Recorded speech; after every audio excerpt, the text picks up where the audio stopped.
사법농단 의혹을 수사한 검찰은 양승태 사법부가 민감한 사건을 원하는 재판부에 배당하도록 조작한 혐의로 현직 법관을 기소했습니다. 그런데 정작 검찰의 공소장에는 누가 지시했고 또 어떻게 조작이 됐는지 구체적으로 드러나지 않아 법정에서 공방이 예상됩니다. 신지원 기자입니다. 지난 2015년 11월 옛 통합진보당 의원들의 지위 확인 소송에서 법원은 헌법재판소가 판단할 영역이라며 각하 판결을 했습니다. 당시 헌법재판소를 견제했던 양승태 사법부는 2심 판결을 바꾸기 위해 소송 절차에 개입한 것으로 드러났습니다. 검찰은 지난 2015년 12월 법원행정처 관계자가 심상철 당시 서울고등법원장에게 사건을 이른바 말 잘 듣는 재판부에 배당하라고 지시한 것으로 보고 있습니다.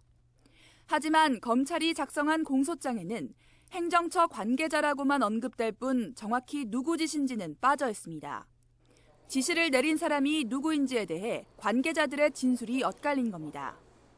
지금까지 판례를 보면 심 전 원장은 직권남용의 지시자이자 지시를 받은 상대방도 될 수 있어 법리 다툼이 예상되는 부분입니다. 구체적인 조작 방법도 풀어야 할 숙제로 남았습니다.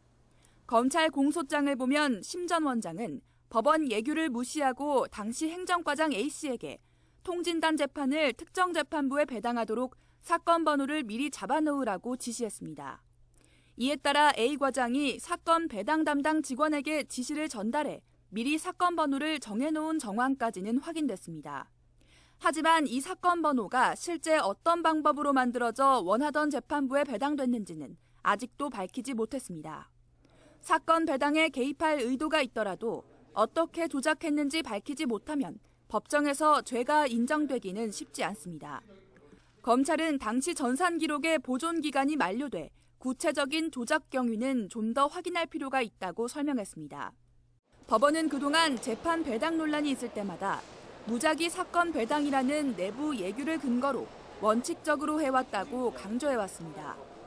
배당 조작 의혹이 사실로 드러날 경우 큰 파장이 예상되는 가운데 검찰 수사로 풀지 못한 의문이 법정에서 규명될지 관심입니다. YTN 신지원입니다.